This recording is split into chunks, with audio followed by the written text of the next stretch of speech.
Boa noite, amigo telespectador da TV Transamérica. Estamos ao vivo diretamente aqui nos nossos estúdios pelo canal 59 e também pela internet no verdadeexpressão.com.br, no Facebook da TV Transamérica, no Facebook do Verdade Expressão. Por lá você pode participar conosco, mandando sua pergunta, seu comentário, e também pelo nosso WhatsApp, que é o 41 99613 3677. Hoje estamos recebendo aqui uma figura muito importante no cenário político de Curitiba, o presidente da Câmara Municipal dessa capital, que é o Sérgio Renato Bueno Balaguer, mais conhecido como Serginho do Posto. Boa noite, Serginho, uma honra recebê-lo aqui nesse programa. Eu que agradeço o convite, Rafael. Boa noite a todos. Serginho, primeiro a pergunta mais por curiosidade, que muitas pessoas às vezes comentam, né? Por que Serginho do Posto? Da onde que surgiu esse apelido aí? Meu apelido político, ele surgiu até por sugestão de quando eu fui fazer o registro da minha candidatura. Quando eu me candidatei a primeira vez em 2005. Tinha-se vários nomes e muitos candidatos com o nome Sérgio, e o atendente cartorário, na época da zona eleitoral, sugeriu: você não tem um apelido? Como que te conhecem na região? Ou como que as pessoas geralmente te chamam? Só meu apelido, as pessoas chamam o Serginho do Posto. Trabalho em um posto de combustíveis. Gerenciei um posto e administrei durante 14 anos. E esse apelido ficou. E o apelido político que eu adotei como apelido político, e me conhecem como Serginho do Posto. Às vezes eu até me esqueço que meu nome é Sérgio.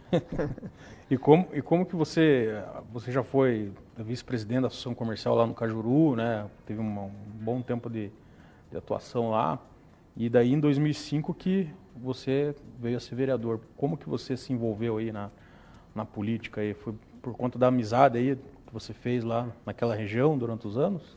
O bairro Cajuru é o bairro que eu resido.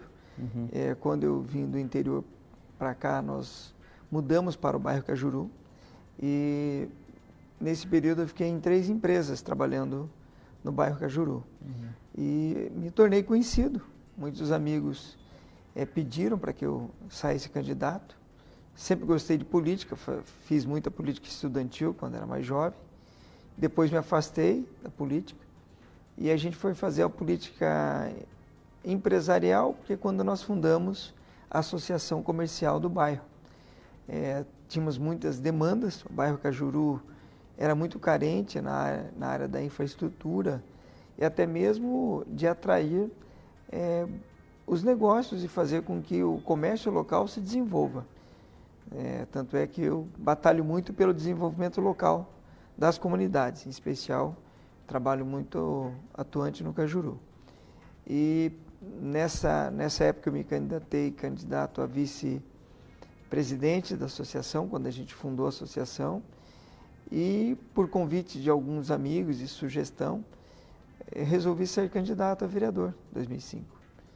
E aí saí com esse apelido político, Serginho do Posto, e graças a Deus fui eleito no primeiro mandato, primeira eleição minha. Primeira eleição. E você falou de um trabalho no movimento estudantil, na política estudantil. Qual que foi efetivamente a sua participação? Na política estudantil, eu sempre era envolvido com um grêmio estudantil. O Colégio Maria Guiar Teixeira fica na região do Capão da Embuia, onde nós disputávamos as eleições. Nem sempre a gente foi vitorioso com as nossas chapas de grêmios, mas participava ativamente das discussões do dia a dia da escola, do colégio.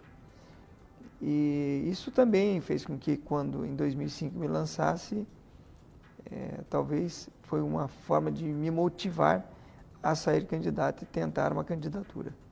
Sim. E o seu partido sempre foi o PSDB? Eu fui eleito pelo PPS. Primeiro partido. Não atuei de forma efetiva no PPS.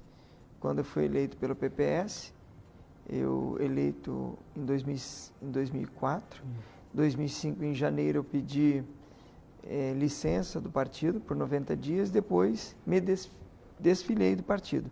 Fiquei 1 ano sem partido. E após esse 1 ano, eu me integrei ao Partido da Social Democracia Brasileira, o PSDB, onde estou até hoje. E você que acompanha então o PSDB há vários anos, antes até de a gente falar da Câmara Municipal, como que se avalia aí toda essa trajetória do PSDB, que já teve até presidente da República, teve participações bem relevantes aí, seja em governos estaduais, como até Congresso Nacional, com vários deputados, senadores, e agora nessa eleição ele não conseguiu emplacar um candidato para, pelo menos, ir ao segundo turno, que no caso foi o Geraldo Alckmin. Como que você, o que na sua opinião se deu isso daí, digamos, esse, não vamos dizer derrota, né, mas é que não foi uma eleição tão, digamos assim, uma eleição tão satisfatória como as outras eleições. Na sua opinião, o que faltou para o PSDB?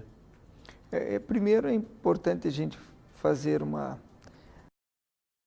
reflexão, e acredito que o partido, a partir de fevereiro, quando o Congresso inicia os trabalhos, a Câmara Federal e o Senado e os governos, agora em janeiro, precisamos fazer uma reflexão sobre o partido.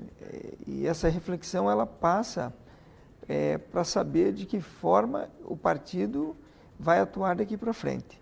É lamentável o posicionamento do nosso candidato Geraldo Alckmin não ter alcançado 2 dígitos, para nossa surpresa, mas também foi um efeito da política nacional. Acredito que a eleição do novo presidente que assume a partir de janeiro foi um momento diferente que nós estamos vivendo a política. Eu acredito que as pessoas que votaram no presidente entendiam que esse momento e o modelo político que nós vimos tendo, ele foi se esgotando. Então, se você observar não só o PSDB, mas como outros partidos e outras pessoas e figuras políticas também tiveram as suas negativas nas urnas, né? Então, foram reprovados nas urnas. Eu diria que isso é importante, os partidos observarem de que forma que em alguns momentos se posicionam e de que forma que em algum momento transfere para as pessoas o que de fato o objetivo do partido. Se nós observarmos, todos os regimentos partidários são todos muito parecidos. Você pega um estatuto partidário e você vê que todos defendem as mesmas coisas. Porém, a atuação do partido e, ora, os seus representantes faz com que a opinião pública e as pessoas tenham sua opinião contrária ou seu voto contrário. Acredito que foi um efeito de todo esse momento que a gente passou nos últimos anos e levou também o resultado para o segundo turno e depois a aprovação do presidente Bolsonaro. Então foi um momento político que o Brasil esgotou os discursos, esgotou aquelas figuras do cenário político em todas as esferas, eu digo os estados e também a nível de Congresso, onde os partidos não transmitiram o que alguns candidatos colocaram também para uma disputa eleitoral, de que forma que ele fez a sua performance. Eu acredito que este efeito fez com que atingissem diretamente vários partidos, né? Inclusive o PSDB. E você, nessa campanha eleitoral que você acompanhou, você não acha que foi discutido muito pouca proposta e mais digamos assim, agressões aí, mútuas entre os candidatos, principalmente no plano nacional, né? A gente falando mais do plano nacional aqui, a gente viu pouco se debater sobre questões fundamentais do país e mais aquela troca de um colocando defeito no outro. Concordo com você, Rafael, porque a apresentação dos candidatos E eu digo que até o nosso partido, em algum momento, o candidato Geraldo Alckmin também exagerou nos ataques. Eu acredito que as propostas que o povo brasileiro precisa e precisava receber dos candidatos e a mensagem que eles transmitiriam é que deveria ser o debate. Então, por exemplo, vamos debater de fato o país. Então, vamos debater a economia, a infraestrutura, a segurança, a educação, de forma concreta. E para isso, acredito que o modelo também dos debates poderiam ser de uma outra modelagem. Então você tem o debate muito engessado, onde você tira uma pergunta e o candidato responde, tira outra pergunta e o candidato responde. Acredito que não é esse modelo que no dia a dia o país precisa. Nós precisamos ter um norte para a economia, precisamos ter um norte para a questão da segurança pública. Nós temos que observar que foi um discurso muito forte do presidente em relação à segurança. Espero que ele devolva aos brasileiros uma condição de segurança e que nós tenhamos, de fato, uma segurança efetiva, porque a política nacional de segurança é ela que vai dar as diretrizes aos estados. E também faço aqui até uma crítica e uma observação. Está na hora do Congresso aprovar e de forma constitucional um orçamento específico para a segurança pública. Nós temos a obrigação em aplicar recursos públicos orçamentariamente para a área da saúde e da educação. Portanto, em segurança pública, você não tem uma exigência mínima que os estados apliquem. E acredito que isso deveria ser norteado e uma diretriz de segurança pública. Então, nós precisamos ter um sistema de segurança pública nacional e que possam dar as diretrizes aos estados e um apoio, um aporte financeiro, porque também os estados não conseguem fazer segurança pública sem recursos financeiros, seja ele para aplicar em uma condição de trabalho e mecanismos para que o trabalho seja desenvolvido pelos agentes de segurança pública, ou também por falta orçamentária de não poder comprar um armamento, comprar um equipamento que no dia a dia melhore esta condição. Agora falando aqui da nossa cidade, aqui, Curitiba, você está na Câmara desde 2005, então você acompanhou as gestões do Beto Richa, do Luciano Dutti, do Gustavo Fruit e agora do prefeito Rafael Greca. Como que você avalia aí, desde que você assumiu na Câmara Municipal, as gestões de Curitiba? O que você acha que melhorou, que piorou? Qual que foi a melhor gestão, na sua opinião? Fazendo um comparativo, para cada momento você tem que observar como que era a condição. Então, se você pegar os 2 mandatos do governo Beto Richa, ele avançou muito. Ele conseguiu fazer investimentos na infraestrutura da cidade, ele conseguiu efetivamente construir vários equipamentos públicos. Depois veio a gestão do Luciano Dutti, em que deu uma continuidade, mas a partir dali nós começamos a ter um problema econômico. A gestão do ex-prefeito foi uma gestão muito difícil, porque nós não tivemos, de fato, o dia a dia da cidade, pelo menos a sensação que se dava é que a cidade não estava tendo investimentos, ou seja, se for comparar os 4 prefeitos, inclusive atual, você observa a performance de acordo com investimentos que são feitos. Então você pega a curto, médio e longo prazo. Então, como o prefeito Rafael Greca está praticamente no meio do seu mandato, ainda talvez seria cedo avaliar em relação aos demais. Sim. Mas eu acredito que é uma boa performance, mesmo que seja 1 ano e 10 meses, o prefeito tem feito um esforço muito grande em devolver para a cidade bons serviços para os cidadãos. A gente sabe que a demanda é muito complicada em várias áreas, há uma deficiência, porém é um esforço muito grande. Então, se nós observarmos que o ano que vem há uma projeção de investimentos em 7%, a gente observa que mesmo com essa situação econômica, a cidade vai poder investir mais. Então você mede, você começa a observar que é um bom investimento. Nós tivemos, na época do ex-prefeito Beto Richa, investimentos na ordem de 10%. Alguns anos ele ultrapassou a barreira de 10%. Então, a performance dos prefeitos, se nós observarmos, é importante observar o que cada um investiu. Então, você começa a observar do que ele tinha de montante, de orçamento e o que ele investiu. E a sua performance. Eu acredito que os prefeitos, quando são reprovados em primeiro turno, como foi o caso do prefeito Luciano Dutti, também do prefeito Gustavo Frutti, isso demonstra uma satisfação ou não da população. Então, a população que faz a escolha. Então, o julgamento e a nossa aprovação é feita pela opinião pública, pelos eleitores e pelos cidadãos. Então, quando o prefeito está na gestão e não consegue passar para um segundo turno disputando uma eleição, é sinal que a população enxergou algo diferente nesses candidatos e os reprovaram nesse momento. Então, é essa avaliação que a gente faz. Certo. Uma avaliação política também. Política. Também. Em relação a essa experiência sua como presidente da Câmara Municipal,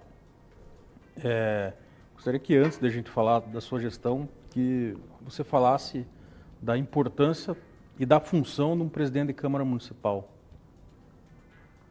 Rafael, primeiramente, a responsabilidade do presidente pelo orçamento da Câmara, pela questão financeira, pela estrutura da Câmara, a responsabilidade primeiro é grande, porque os atos administrativos, jurídicos e financeiros passam pelo presidente da Câmara, e eu tenho também os secretários, que o primeiro secretário hoje da Câmara é o vereador Bruno Pessutti, o vereador Mauro Inácio é o nosso segundo secretário, e eles têm essa função de me auxiliar nos atos que nós, enquanto comissão executiva, produzimos, seja ele dentro da administração interna da Câmara. A responsabilidade é grande, primeiro, porque a Câmara, ela, por mais que no dia a dia as pessoas não tenham tempo de acompanhar, porque as pessoas hoje, e qualquer cidadão está preocupado com a sua família, em buscar um emprego, muitos desempregados, então você tem que buscar primeiro cuidar da sua família, pagar suas contas, cuidar da sua família e depois chegar em casa e tentar ver um programa e sair do dia a dia. Então, poucas pessoas, eu digo assim, no universo de quase 2 milhões de habitantes, a nossa cidade, acompanham o dia a dia da política. As pessoas assim não têm um tempo ainda de buscar e ficar acompanhando o dia a dia as sessões, né, e o dia a dia da Câmara Municipal. É feito uma análise assim, mais criteriosa em período eleitoral, em que as pessoas de fato querem saber qual é a performance do seu vereador eleito, né, ou aquele que está disputando a eleição, melhor dizendo. Eu acho, primeiro, muito importante, e agradeço aos colegas a confiança que me deram estar representando a Câmara. Tenho feito um esforço muito grande enquanto presidente e nós atuamos em 2 frentes, onde foi uma frente legislativa, onde eu propus à Câmara uma reforma do regimento interno, deixando ele mais moderno, mais, no dia a dia, mais eficaz, mais participativo para os trabalhos legislativos.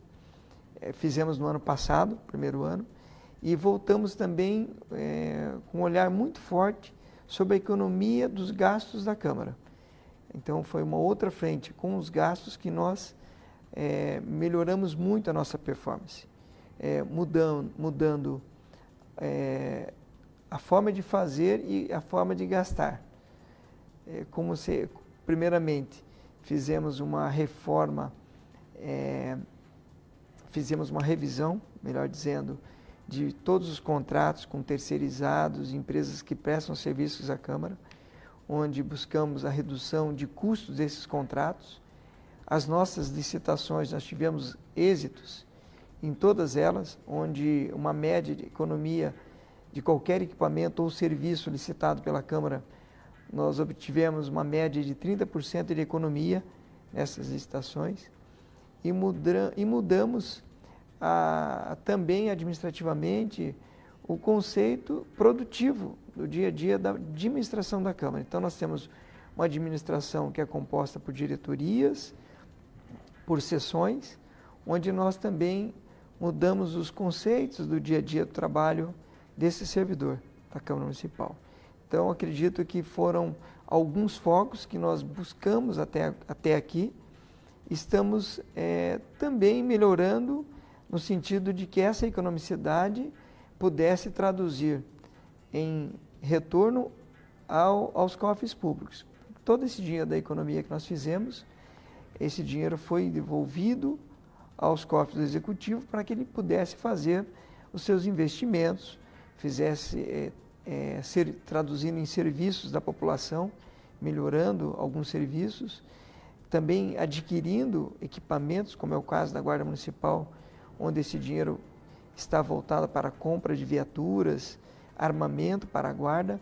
Então, esse recurso que nós economizamos na Câmara Municipal, ele voltou aos cofres da Prefeitura.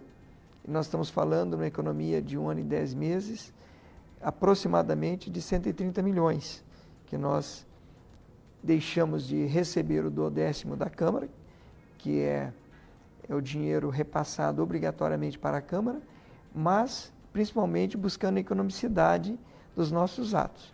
Então nós fizemos um esforço grande para que a economia da Câmara pudesse, no dia a dia, sem prejudicar nenhum trabalho legislativo, sem prejudicar a administração e o dia a dia do Legislativo Municipal. Você falou das alterações no regimento interno da Câmara, a gente até estava conversando alguma coisa aqui fora do ar, que foram realizadas no ano passado. Eu gostaria que você apontasse, então, aí para o nosso amigo telespectador, as principais mudanças. Uma delas é, por exemplo, no formato de eleição, fim de reeleição, se puder explicar para a gente. Perfeito. Por exemplo, nós temos o nosso regimento interno, o antigo regimento interno, que dizia que a Comissão de Ética da Câmara, ela não tinha suplentes. Então, por exemplo, se um vereador que estava na comissão, ele fosse um membro da comissão, e ele fosse investigado, como aconteceu na outra legislatura, ele não poderia participar, que ele estava sendo questionado. Então, nós mudamos no regimento interno onde há suplentes desta comissão. Hoje, qualquer processo disciplinar, ele deixa de passar pela comissão, ele vai para o Conselho de Ética. Então, o nosso Conselho de Ética hoje ele está mais amplo, são 9 membros e 9 membros suplentes, para que possa dar continuidade que, caso aconteça, espero que não, mas que qualquer um dos membros envolvidos seja investigado, ele possa se afastar e o suplente assume a titularidade como membro. Nós também deixamos o modelo de blocos, porque hoje os partidos se fundem em blocos, e o bloco ele serve para você fundir partidos para criar o bloco ou também para disputar agora, por exemplo, a eleição da mesa diretiva da Câmara, então onde os partidos se fundem e a partir da quantidade de membros ele tem uma condição de indicar os cargos pretendidos na mesa. Então essa mudança também no regimento interno fez com que ficasse muito parecido com a Câmara Federal, esse modelo um pouco mais moderno. Também dando a possibilidade de qualquer membro desse bloco disputar candidaturas avulsas para o mesmo cargo pretendido. Então, no caso, por exemplo, cargo de presidente, podemos ter vários candidatos aí nessa forma como você está explicando. Vários candidatos. Não é necessário, por exemplo, só para o nosso amigo telespectador entender, não é necessário que se forme uma chapa completa para que se viabilize a disputa, por exemplo, do cargo máximo da Câmara. Exatamente. São blocos de acordo com a sua formação. O bloco maior ele indica a presidência e é assim sucessivamente para os outros cargos. Então foi uma forma da gente deixar mais democrático e que todos os partidos possam de fato, participar. Nós temos uma diversidade de partidos hoje na Câmara Municipal que chega a 19 partidos e 38 vereadores. Então, para que se tivesse essa condição de agrupamento, foi feita essa condição de formação de blocos. Isso também é um modelo que nós inovamos no regimento interno. Uma outra questão que você falou é da questão do orçamento. Gostaria, antes da gente falar da economia que você citou aí, você falou que você recebeu a Câmara numa situação e vai devolver uma outra situação. Gostaria que você relatasse, quando você recebeu a Câmara, a presidente da Câmara Municipal, qual que era a situação financeira dela? Na verdade, a Câmara Municipal, nesse ponto de vista, o meu antecessor, ele deixou muito em ordem as contas da Câmara. Nesse ponto de vista, não tem nenhuma observação a fazer. Porém, o que nós queremos fazer daqui para frente, Rafael, é uma transição para que o novo presidente que assuma, a partir do dia 1º, ele tenha conhecimento de todos os processos que a Câmara hoje tem internamente e externamente, né? Então, hoje, nós pretendemos passar as informações de forma muito transparente, posicionando administrativamente a Câmara, orçamentariamente. Nós queremos fazer uma transição muito transparente nesse sentido. E falando em transparência, nós também queremos destacar ao longo desse período que nós estamos frente à presidência da Câmara, onde nós avançamos muito na transparência da Câmara. Hoje o nosso portal de transparência está muito próximo do que, aliás, ele supera o que a lei determina. Só que nós queremos ampliar isso. E acredito que a partir do dia 20 de dezembro, nós entregaremos para toda a população uma facilidade para que você busque as informações da Câmara. Você vai ter, desde lá, como que o vereador se comporta perante as suas votações, os projetos apresentados, os trâmites, as informações da estrutura organizacional da Câmara, os gastos da Câmara, que também sempre é questionado, e isso faz parte de um controle social. Acho que isso, de fato, é o controle social. As pessoas terem acesso às informações, sendo que qualquer serviço ou equipamento contratado pela Câmara Municipal, o cidadão terá acesso à nota fiscal de compra, desde o processo que ele tem, com apenas 5 cliques. Então, você não vai precisar fazer um cadastro, CPF, endereço, para você obter uma informação. Isso, acho que a gente tem que avançar, e a Câmara está dando essa contribuição em melhorando o seu portal Transparência. Eu acredito que nós seremos uma das poucas instituições, falo isso sem desprezo a qualquer um, que vai ter uma ferramenta tão fácil de você, e um mecanismo tão fácil de você acessar, não só as contas da Câmara, mas qualquer informação. Também uma informação importante acrescentar é que a lei de acesso à informação, hoje ela exige que o gestor te transmita uma informação com 20 dias, num prazo máximo até 20 dias. A Câmara Municipal de Curitiba tem dado essas informações até 3 dias. Qualquer informação que nós somos questionados e qualquer informação que o cidadão precise, nós transferimos essa informação em 3 dias. Hoje, queremos continuar avançando.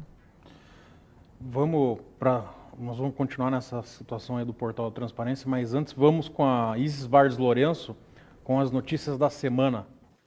Boa noite. Então, começando a falar sobre o governo do Paraná. O Tribunal de Contas do Estado do Paraná, o TCE-PR, expediu alerta de gasto com o pessoal do Estado do Paraná em razão à extrapolação de 90% do limite de 49% da receita corrente líquida, que é a RCL, com essa despesa no primeiro quadrimestre de 2018.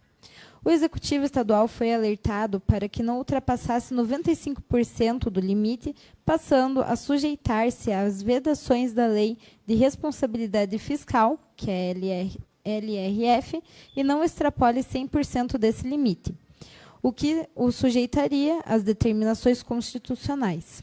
o governo do estado do Paraná atingiu 94,35% do limite de gastos com o pessoal, 46,23% da RCL, no período de verificação compreendido entre maio de 2017 e abril de 2018. Agora vamos falar sobre a CEFA, que é a Secretaria de Estado da Fazenda do Paraná. O Tribunal de Contas do Estado do Paraná, o TCE-PR, julgou irregulares em relação à Secretaria de Estado da Fazenda do Paraná, CEFA, o cancelamento de empenhos não liquidados e já liquidados no exercício de 2015 referentes a despesas de caráter continuado, o cancelamento de restos a pagar de exercícios anteriores em 2015 com a subsequente inscrição em despesas de exercícios anteriores, que é a DEA, em 2016, e no reconhecimento como DEA, em 2016, os valores relativos a despesas efetivadas e não empenhadas em 2015. Em razão da decisão, o titular da CEFA, em 2015, Mauro Ricardo Machado Costa, recebeu 3 multas que totalizam 120 vezes o valor da unidade padrão fiscal do Estado do Paraná, que é a UPF-PR, e em novembro, a UPF-PR vale R$ 101,32 e o valor total da sanção corresponde a R$ 12.158,40 para pagamento neste mês. Então, essas foram as notícias do nosso jornalista colaborador Pedro Lima. Podemos voltar à entrevista. Legal, obrigado, Isis. Você estava falando da possibilidade, voltando ao assunto do portal da transparência, possibilidade do cidadão ter acesso às informações, principalmente no que se refere aí à questão de gastos da Câmara. E você até mencionou ali um certo ponto, a possibilidade de ver a nota fiscal. Só para entender melhor, você disse que então, se aparece lá um gasto, por exemplo, de 10 mil, vocês estão desenvolvendo um sistema que o cidadão vai ter o acesso ao respectivo comprovante daquele gasto. Seria isso? Exatamente. Por exemplo, se a Câmara tiver que fazer uma chave em um chaveiro, pedir para que seja feita uma cópia de chave, vai aparecer lá o gasto que foi feito com esse serviço, como também uma contratação ou a compra de um equipamento. Então, você vai ter a nota fiscal na íntegra disponibilizado ao cidadão. E em relação à verba de gabinete dos vereadores, isso daí vocês também vai ser possível também? É possível. Verificar o que eles gastaram no mês aí? Na verdade, Rafael, nós, vereadores, nós não temos a verba de gabinete como os deputados possuem. Sim. Hoje, os servidores da Câmara Municipal, através de os servidores comissionados, melhor dizendo, dos seus gabinetes, eles recebem em sua conta própria. Então, ele tem uma conta específica para ele receber o seu salário, ele que movimenta a sua conta, e ele tem um subsídio. Então, ele recebe o salário através disso. O vereador, ele não intermedia nenhuma verba para servidor ou para o seu comissionado em gabinetes. O servidor efetivo também tem sua conta específica e todos recebem através de conta corrente, que são assim, depósitos de transferência. Em relação a alguns auxílios, combustível, essas perfeito. Hoje já possuímos, se você buscar, você vai ver o consumo de cada veículo, de cada vereador. Quanto consumiu de gasolina, quanto consumiu de fotocópias, né? Material que foi utilizado Correio em seu também. Gabinete, Correios também. Todo esse material, hoje, já no nosso portal Transparência, já tem esses dados. Nós vamos ampliar os dados no sentido de que esta compra, com a comprovação de que foi a nota fiscal do serviço. Sim. O comprovante mesmo. Que hoje o físico ele vai para o Tribunal de Contas, esta nota fiscal física, ela vai estar disponibilizada no portal Transparência. Tá, outra coisa, para o nosso amigo telespectador aí, quanto que hoje a Câmara recebe da Prefeitura? Tem hoje, um percentual, né? Hoje correto? A Câmara, exato, a Câmara hoje ela poderia ter um limite para 185 milhões. Nós abrimos mão no ano passado e colocamos o orçamento nosso estipulado em 148 milhões. Certo. Sendo que desses 148, apenas 96, ou melhor dizendo, apenas 96 milhões que nós empenhamos. Ou seja, fizemos a economia de 185 para 98. Então, uma economia quase considerável. 50%. Quase 50%, 47% aproximadamente, do que a prefeitura deveria repassar, né, ao legislativo. Nós estamos estudando a possibilidade de reduzir esse repasse, porque as economias são feitas porque uma que nós não gastamos isso e outra nós revertemos esse recurso para que seja aplicado na cidade. Tá. E vocês puderam opinar ali junto ao atual prefeito onde que seria, em quais áreas seriam aplicados esse recurso? Nós passamos diversas demandas, porque os vereadores são demandados pelas suas comunidades. Nós passamos diversas demandas ao prefeito em todos os repasses que nós fizemos. E eu acredito que esse direcionamento o Executivo fez da melhor forma. Né? Nós soubemos que foi direcionado esses recursos para várias áreas do município, entre elas a segurança pública, agora com a compra desses veículos que estarão disponibilizados nos próximos dias. Uma outra inovação foi a questão hoje é possível, a maior dificuldade que você até falou no início, o cidadão é acompanhar a sessão da Câmara, né? Você às vezes tem o seu trabalho, tem o seu afazer, você não pode ir lá. E hoje é possível você assistir pela internet. E se você não puder assistir lá no horário que é a sessão, você pode entrar lá e assistir de novo. Foi uma das inovações aí que foram implantadas. Eu gostaria que você comentasse sobre isso daí. É importante frisar, primeiro, que é custo zero. A Câmara utiliza o canal YouTube para fazer a sua transmissão e também Facebook agora. Nós inovamos e passamos nesses dois canais ao vivo. Depois, qualquer pessoa poderá buscar e assistir, né, se tiver um tempo, para assistir essas sessões. Isso também foi muito importante, porque essa transmissão ao vivo, as pessoas com um celular ou que tem uma facilidade de acompanhar pelo um tablet ou pelo o seu computador, ele pode assistir à Câmara sem ter que estar presente. E, nesse sentido, nós também, uma semana atrás, inovamos em que todas as nossas licitações presenciais serão transmitidas ao vivo. Então, nós fizemos uma experiência na semana passada e, a partir de agora, por determinação, e nós faremos um projeto de resolução para que as próximas gestões continuem com esse programa. A ideia é que, quando você tem uma licitação presencial, ela seja transmitida ao vivo. E se for a licitação por pregão, naturalmente todos podem acompanhar. Sim, via o pregão eletrônico, via computador também, que é uma facilidade para qualquer um acompanhar. Tá. Outra questão aqui é em relação até uma pergunta aqui do Reinaldo. Reinaldo, ele pergunta aqui se tem possibilidade de construir um outro prédio. Tem esse projeto lá de vocês de mudar a sede? Se puder esclarecer essa questão, às vezes é muita falação aí. Mas é uma boa pergunta.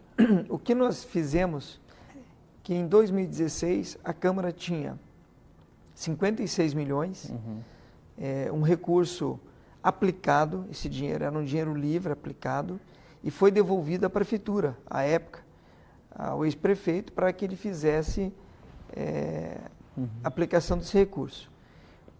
Pela lei, ele dizia que nós tínhamos um prazo de 6 anos para que a Prefeitura construísse um novo prédio a partir daí.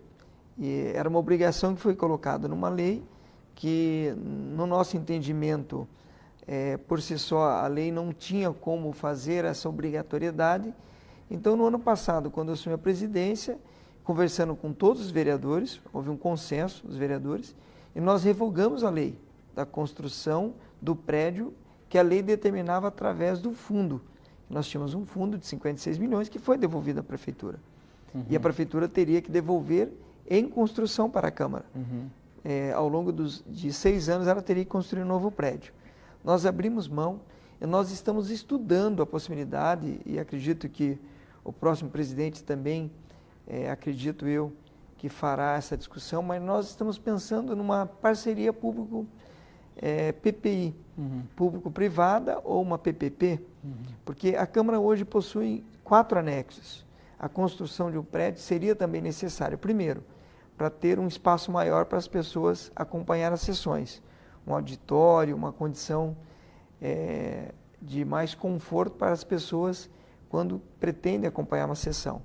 Hoje nós temos uma limitação no prédio porque é um prédio tombado, é um prédio com características de construção que tem os seus limites imposta pelo Corpo de Bombeiros, pela questão de segurança. Por ser tombado, você já responde a pergunta dele se vai ser derrubado ou não o prédio. Exato. É inviável, né? Não, o prédio, a ideia é que esse prédio onde é o plenário hoje seja talvez construído, quem sabe um museu, um prédio específico para algumas atividades e fosse construído em algum dos outros espaços que a Câmara tem.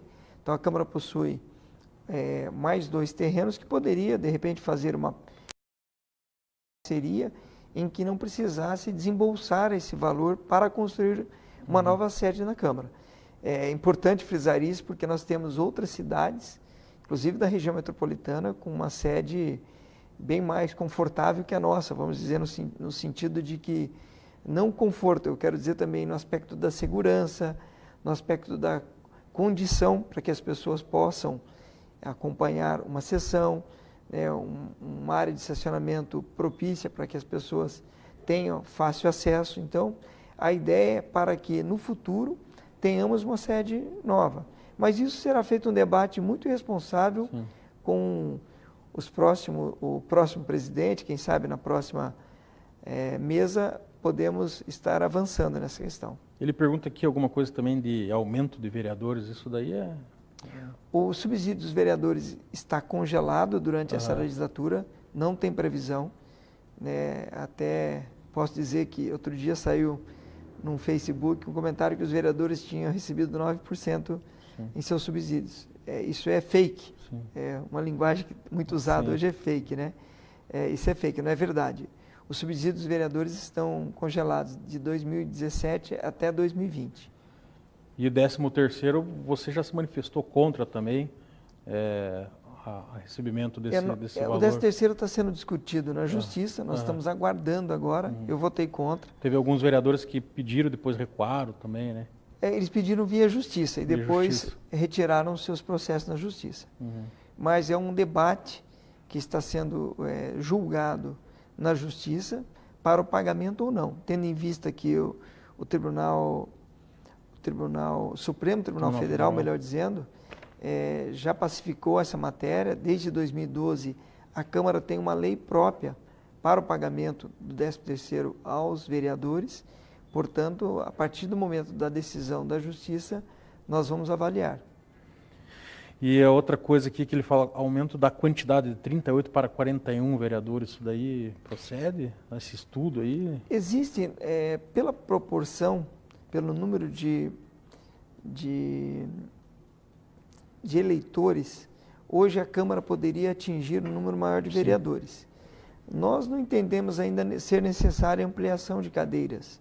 Eu acredito que 38 vereadores hoje atendem às necessidades e às comunidades. Eu acredito que está bem distribuído, né, a forma que os vereadores se posicionam em relação às comunidades. Eu acredito que todas as comunidades elas têm uma cobertura pelo serviço do vereador, ou pelo menos uma referência desse vereador próximo das comunidades. Mas existiria esse espaço, mas nós não pretendemos, acredito eu, que nessa legislatura ampliarmos o número. Acredito que não. Agora falando dos projetos de lei que estão lá na Câmara, um dos projetos de lei mais discutido é a questão da nova lei de zoneamento, que está lá na Câmara. O que você pode falar aí para o nosso cidadão aí, para o nosso amigo telespectador, de como que está isso lá dentro da Câmara? Está em trâmite ainda. Nós não disponibilizamos ele passa agora, depois da análise da comissão, ele passa a ser tramitado dentro das comissões. O que nós queremos fazer? Este ano nós não teremos tempo hábil para votar esta matéria, tendo em vista que é uma matéria muito técnica e complexa. Nós estamos falando da lei de zoneamento, onde organiza o nosso uso do solo de Curitiba, organiza o sistema viário de Curitiba e como que essas atividades comerciais, industriais, ela vai ser organizada e ordenada na cidade. Porém, nós, através do presidente da Comissão de Urbanismo, faremos ainda esse ano, se possível, uma audiência pública para simplesmente fazer de forma genérica uma explanação do que o plano e a lei de zoneamento pretende chegar, aonde que a apresentação por parte do prefeito desse projeto, que é um dos projetos, eu digo que é um dos projetos importantes que a Câmara vota, e diria não só pela importância do tema, mas pela complexidade do tema. Nós faremos várias audiências públicas, temáticas. Então, nós queremos conversar com todos os setores e com a sociedade para que a gente possa discutir e ter uma lei muito atualizada, no ponto de vista de atualização da lei, e no ponto de vista de modernizar também a lei. Né? De que aonde nós sabemos que temos esses gargalos na cidade de Curitiba e vamos tentar resolver. Então, a ideia da revisão da lei de zoneamento sempre é que a cidade como Curitiba, uma cidade dinâmica, que cresce, e ela cresce num ordenamento, em alguns momentos esse crescimento ele pode ser desvirtuado. Né? Então, a ideia da revisão da lei é para que você possa fazer um bom aproveitamento do uso do solo na nossa cidade. Uma outra questão que foi bem polêmico lá no começo da gestão do atual prefeito foi aquelas medidas fiscais ali para equilibrar as contas do município, e teve uma parcela aí da sociedade que não gostou muito. E naquele momento teve até toda aquela confusão lá. Gostaria que também você falasse, que foi um desafio para você como presidente, né, iniciando o mandato naquela época, já com aquele abacaxi na mão, né? Verdade, Rafael. O ajuste fiscal que foi encaminhado para a Câmara, através de mensagens que o prefeito enviou, ele tinha vários pontos que é importante salientar e esclarecer. Tinha um ponto de vista do equilíbrio fiscal da prefeitura, e aí passa por revisões de alíquotas de impostos. Tem um sentido também muito importante, que é dar a segurança para o servidor através do seu Instituto de Previdência.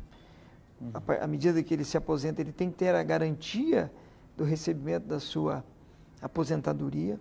Então, o equilíbrio fiscal que foi feito através deste ajuste que nós fizemos, através de várias leis que mexeu diretamente com o orçamento da cidade, e nós criamos uma lei de responsabilidade fiscal municipal, onde foi colocado um teto para gastos, para salários com servidor, e fazendo com que o município tenha a responsabilidade de fazer também o aporte necessário para que esse servidor tenha segurança ao se aposentar. Então, o conjunto de medidas e leis que foram encaminhadas para a Câmara, naquele momento, a necessidade, primeiro, do equilíbrio orçamentário. Existia uma dívida de quase 2 bilhões deixada pela gestão anterior e precisava ser quitadas. Por exemplo, a ponto de que o servidor tinha o desconto na sua folha de pagamento do Instituto Previdenciário e a prefeitura não repassava esse dinheiro para o Instituto. Então, o gestor que estava, na época, frente a esta pasta, ele não transferia o recurso e aportando. Então, isso também implica numa responsabilidade fiscal, né? E acredito que o Tribunal de Contas, ao aprovar as contas e analisar as contas dos prefeitos, vai levar em consideração de que forma que a gestão foi feita para aquele momento. Né? Também dívidas com fornecedores. Né? Nós recebemos um relatório em que fornecedores tinham a receber e fornecedores que prestam serviços essenciais.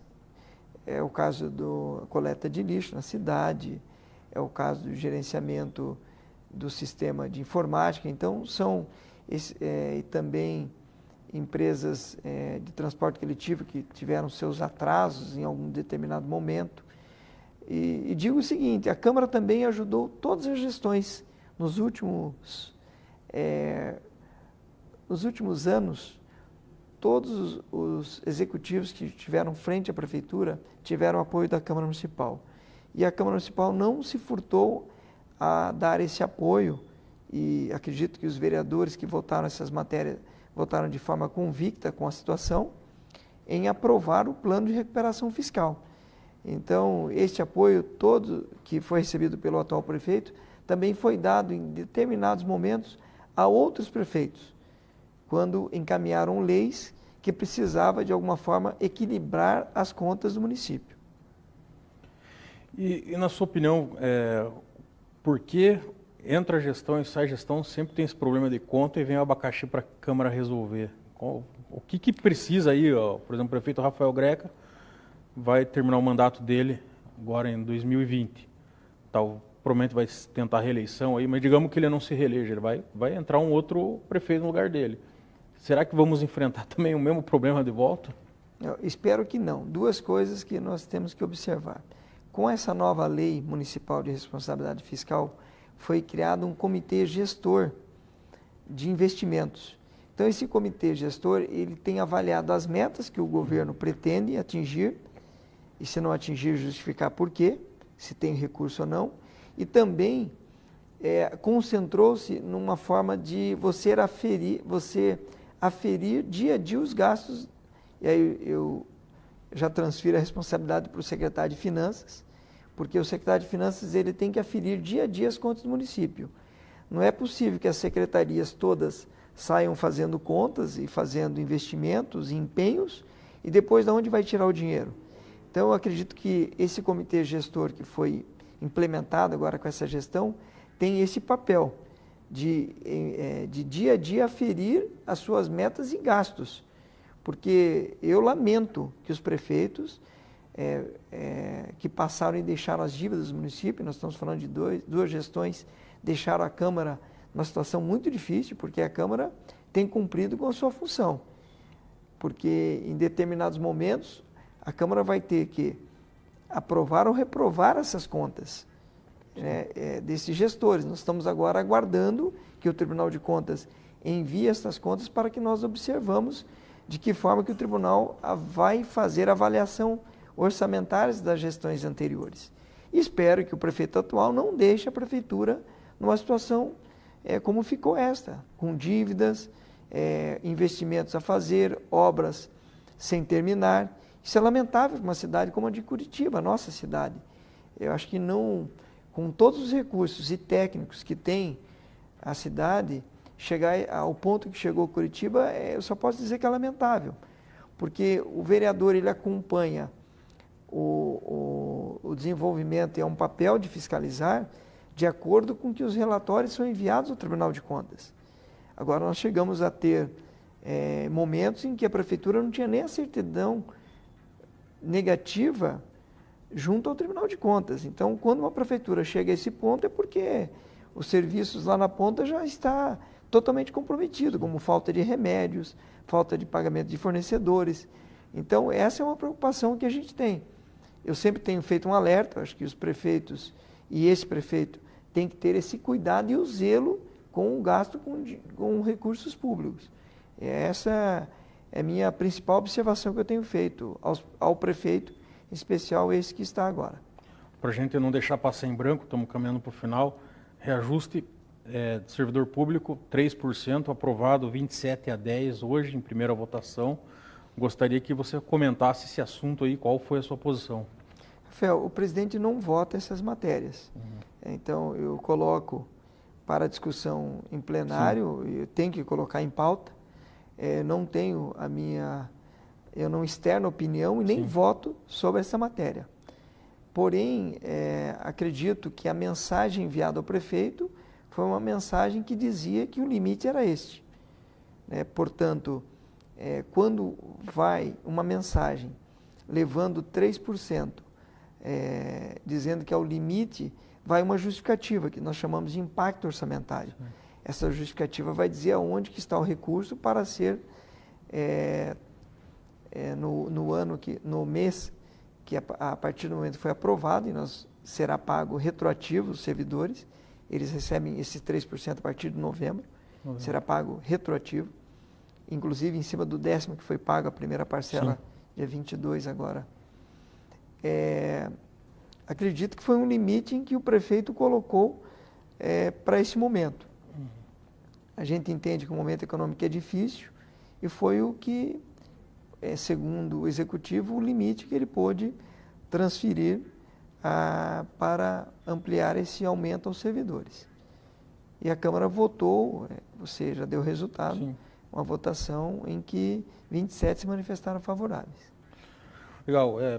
Presidente da Câmara, vereador Serginho do Posto, agradeço aí a sua participação aqui no programa. Acho que conseguimos aí elucidar várias questões aí para os nossos telespectadores e dizer que o canal TV Transamérica está aberto aí para você aí, a hora que você quiser voltar, sempre será bem-vindo. Eu fico agradecido pelo convite, muito honroso estar aqui também, e fico à disposição sua e dos ouvintes também para qualquer esclarecimento. Muito obrigado pela oportunidade. Legal. Obrigado então, vereador. E a você também, obrigado que nos acompanhou até agora com esse programa. E estaremos de volta semana que vem, às 19h30 também. Um grande abraço e boa semana.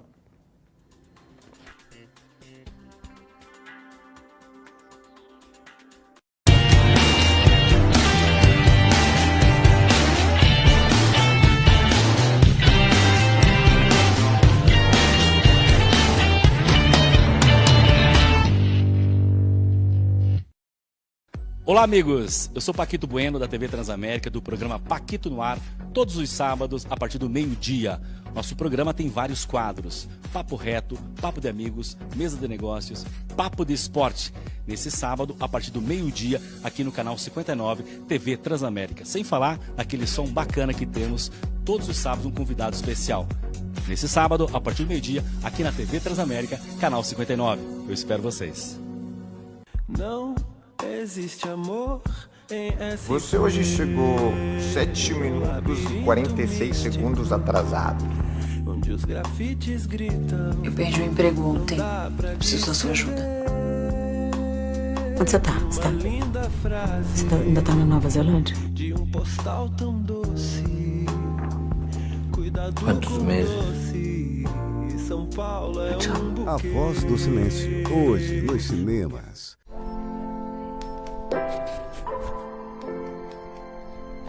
O que vocês estão fazendo? Um cartaz. Mas tá faltando um R. Errar é humano. Insistir no erro.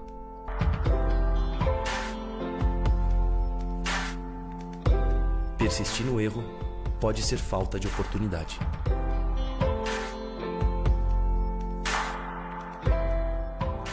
Nós entraremos em contato com você, tá?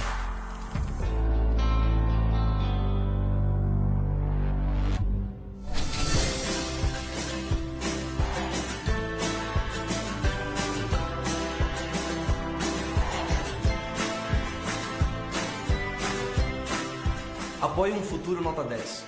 A LBV conta com a sua ajuda.